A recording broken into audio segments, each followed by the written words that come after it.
part of what I wanted to say, I couldn't deliver, I didn't know anyway.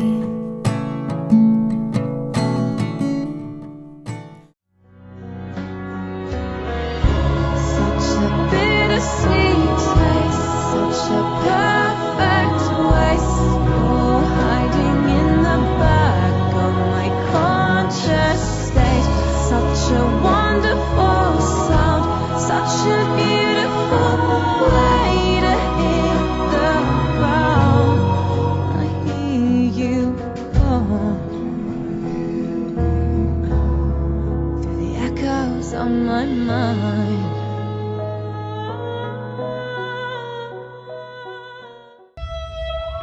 You know, when we were doing it, we actually thought we were doing something for the ages.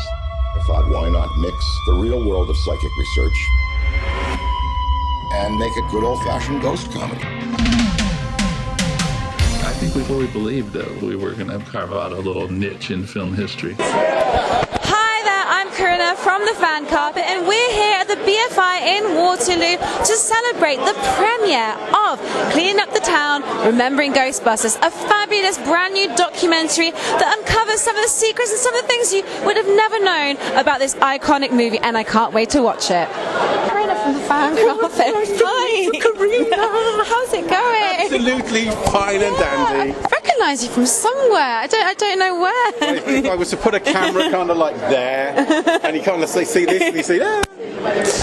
So I'm now joined by Anthony Bueno, the director of this fabulous new documentary. Now, question, but why Ghostbusters? It's just a classic. I love Ghostbusters. I've always loved Ghostbusters, and it was that easy decision to make, because we'd done a doc beforehand or been involved in one. It was like, should we do one on Ghostbusters? And even though it's quite complex because it's a big film and with a lot of big actors that are still active, but it was just like, yeah, nobody else has done it, so we'll give it a try. We'll reach out to get interviews, and if we get them, great, and if we don't, then at least we tried. And 12 years later, here we are, and we got them. So the thing with Ghostbusters, it is part of that classic cult film generation of the 80s. You know, it stands next to the greats like Back to the Future and E.T. and all these fantastic blockbusters. Now, what is it about Ghostbusters for you that makes it stand out a little bit more?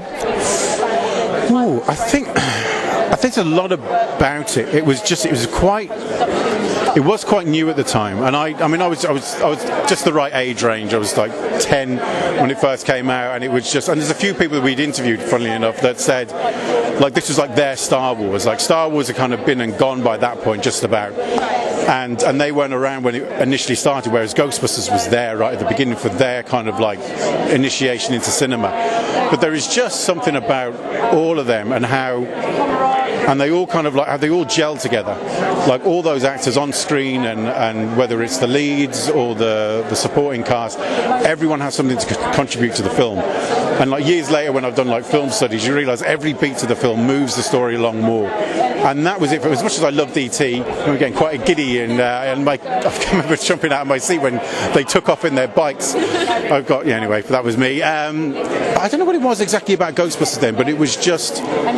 It might be just because it's like one of those great films that's kind of, it's still adult, but kids could watch it as well. There was enough there to keep kids entertained. There's enough there for adults, so you could just kind of, as you got older, you could just kind of still keep into it. I think the great thing about Ghostbusters as well is that although it is, you know, completely bonkers, there is something about it though that seems like it's actually believable and could sort of happen in reality, which is part of its charm.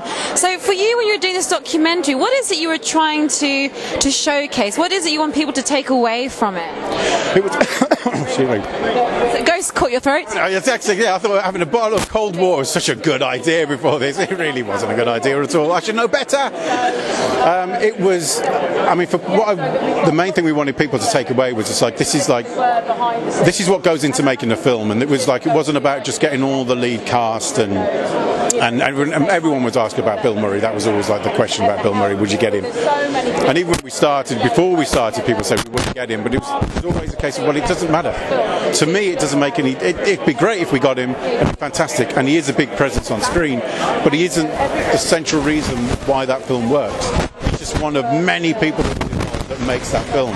And it was important to try and showcase that the best way that we could, and still be respectful to kind of like the look and feel of Ghostbusters. And there's a lot in the film that's kind of like that. It still has some of that raw thing. There's some things that we've done that still echo kind of how they did stuff back then.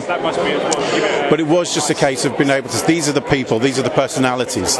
So it's not just about fact checking and kind of like whipping through the story. It was about just seeing more about those, and some of them, a lot of them have passed away now. There's about 7 people who've passed away since we did the film, and it was, you know, and this is as much of to pay respect to them as anything else. Not that that was intended, obviously, we didn't know they were going to pass away when we interviewed them, but some of them just great personalities, and you can see why the film works, because they all had an energy when they're working together, and they all have ideas, and all that kind of came together at the right point, and then created the film that we've got. So when we were doing the doc, it's like, well, I still want to keep similar styles the same. So I don't know if I succeeded in that or not. I'll leave it for everyone else to decide that one.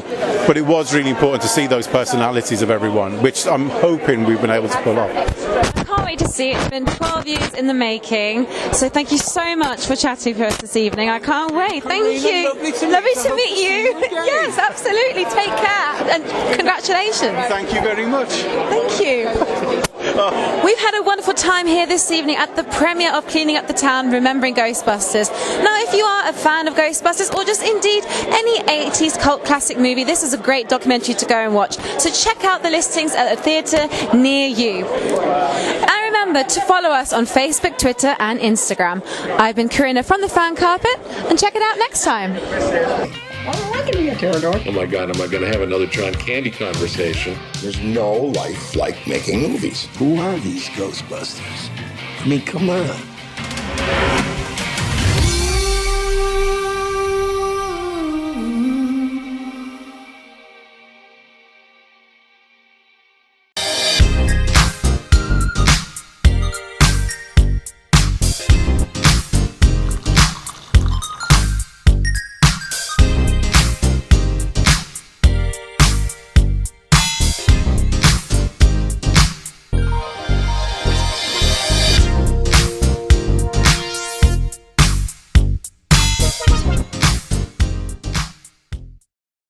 I'm here on the largest of the Balearic Islands, Mallorca, with the turquoise waters of the Mediterranean Sea, beautiful mountainous landscape, the thriving city of Palma, quaint little market towns, a growing number of luxury hotels. It's no surprise that the likes of Audrey Hepburn and Elizabeth Taylor like to holiday here. So come and join me as I take you round Mallorca.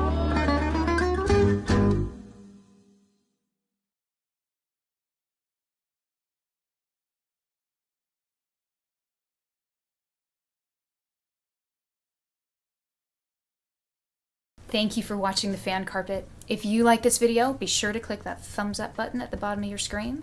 And also be sure to subscribe to the Fan Carpet YouTube channels. They're absolutely free and so much fun too. Be sure to check out the official website, thefancarpet.com.